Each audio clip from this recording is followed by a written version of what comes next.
अगर आप ये सोचते हो कि लोन होता क्या है और लोन कैसे काम करता है, तो आज का ये वीडियो आपके लिए है। आप इस वीडियो में जानेंगे कि लोन से कैसे हम अपने बिजनेस को एक लेवल ऊपर कर सकते हैं। और लोन लेना कभी कभी क्या अच्छा होता है अगर हम सिस्टमेटिक तरीके से लें। वीडियो स्टार्ट करने से पहले सभी से रिक्वेस्ट करूंगा कि चैनल को सब्सक्राइब जरूर कर दें, क्योंकि इस चैनल पे हम लोन एंड फाइनेंसिस की बातें करते हैं और सिर्फ लोन एंड फाइनेंसिस की बातें नहीं करते, हम आपको लोन करा के देते हैं और सही गाइडेंस देते हैं लोन के बारे में। जो कि सबको पता है वो ये है कि आपको एक फिक्स ईएमआई फिक्स टेन्योर तक देनी है। फिक्स ईएमआई फिक्स टेन्योर देने के बाद आप लोन फ्री हो जाएंगे। अब लोन फ्री होने का मतलब ये है कि आपके ऊपर कोई कर्जा नहीं रहेगा। बट एक्चुअल में लोन होता क्या है? एक्चुअल में लोन का मतलब ये है कि आप जो भी कमा रहे हैं, बैंक आपको फ्यूचर में जो आपकी इनकम होने वाली है वो आज आपको एनकैश करके दे रहा है। जैसे मान लीजिए आप आपकी एक शॉप है, आप शॉप पे 50,000 रुपये महीना कमा रहे हैं। तो आपको मान लो एक जरूरत पड़ गई, मान लो 4-5 लाख रुपए की, 10 लाख रुपए की नई शॉप मिल रही है, उस शॉप को ले लेंगे और उसके लिए पैसा चाहिए। अब मान लो आप 10 लाख रुपए 50,000 पर महीने के हिसाब से अगले 10 महीनों में 5 लाख रुपए कमाओगे और अगले 20 महीनों में आप क्या है 10 लाख रुपए कमाओगे। अब बैंक ने क्या करा है? बैंक ने ये देखा कि भाई हाँ, आपकी इनकम तो है, फ्यूचर फ्लोज भी हैं, तो बैंक ने आपको वो ही इनकम जो आप अगले 2 साल में कमाने वाले थे, वो ही इनकम को आपको एनकैश करके दे दिया, वन टाइम में आपके अकाउंट में दे दिया। इसका मतलब लोन है। बैंक ने आपके जो फ्यूचर इनफ्लोज हैं, जो फ्यूचर के जो प्रॉफिट्स है, जो फ्यूचर में आपको प्रॉफिट होने वाला है, जो फ्यूचर में आप कमाने वाले हैं, बैंक ने आपको वो आज फाइनेंस कर दिया। अब ये बुरा है अच्छा है, ये जान लेते हैं। चलिए ये समझते हैं कि लोन अच्छा है या बेकार है। अब अब इसको एक एग्जांपल से समझते हैं। आपने एक 50,000 रुपये की आपकी मंथली इनकम है और आपको एक शॉप लेनी है 10 लाख रुपए की। जो पैसा आप अगले 2 साल में कमाने वाले थे वो बैंक ने आज आपको दे दिया। अब आपने क्या करा, उस 10 लाख रुपए से एक शॉप ले ली, उस शॉप पे आप अपने उसको रेंट पे दे दिया, या आपने उस पे अपनी एक और दुकान खोली, वहां से आपको और एक 50,000 रुपये इनकम आने लग गई। तो आपके लिए ये जो लोन है ये पॉजिटिवली काम करा। क्यों? क्योंकि बैंक ने आपको जो फ्यूचर इन्फ्लोज थे वो आज आपको आज दे दिए। ठीक है, सबसे पहली बात।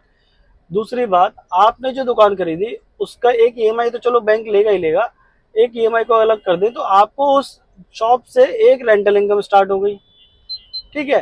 तो अगर हम लोन को सिस्टमेटिकली यूज करें, अगर हम देखा जाए तो जो ईएमआई बैंक आपसे ले रहा है वो आप उसके रेंटल इनकम से ही निकाल सकते हो। अच्छा, इस पूरे कॉन्सेप्ट में हम एक चीज तो भूल ही जाते हैं कि जो टाइम वैल्यू ऑफ मनी।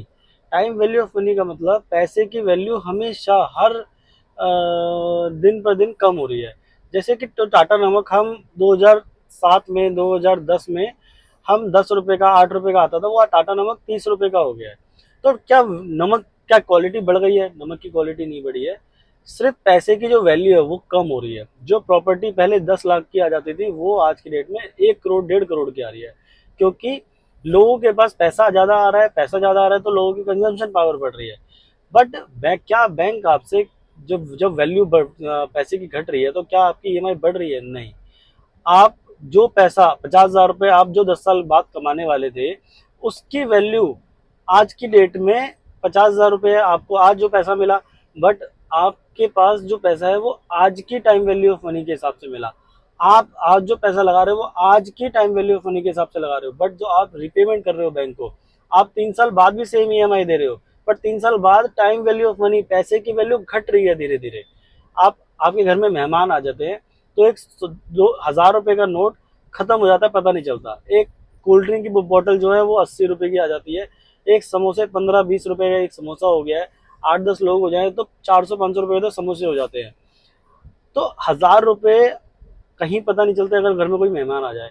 इसका मतलब ये नहीं है कि चीजें महंगी हो रही है। चीजें महंगी इसलिए हो रही है क्योंकि वैल्यू ऑफ मनी घट रही है।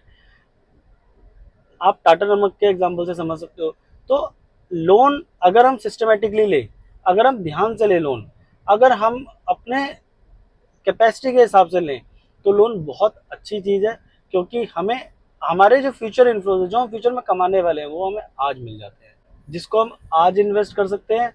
और अगले 3 साल, 4 साल, 5 साल जब टाइम वैल्यू ऑफ मनी कम हो रही है तब भी आप सेम ईएमआई दोगे। अब आपको अगर लोन की रिक्वायरमेंट है तो क्या करना है, आपको स्क्रीन पे दिए नंबरों पे कॉल करना है, हम आपको गाइड करेंगे, हम आपको कंसल्ट करेंगे कि आपको कौन सा लोन लेना चाहिए, सिक्योर्ड, अनसिक्योर्ड। हम सिक्योर्ड में भी डील करते हैं, अनसिक्योर्ड में भी डील करते हैं, बिजनेस लोन में भी डील करते हैं, ओडी में भी डील करते हैं, government backed CGT MSc backed scheme में भी डील करते हैं। ये डिपेंड करते हैं कि आपका बिजनेस कितना बड़ा है, क्या टर्नओवर है, क्या आप लोन चला रहे हो, कितना आपका प्रोफाइल है, क्या प्रोफाइल है, क्या करते हैं।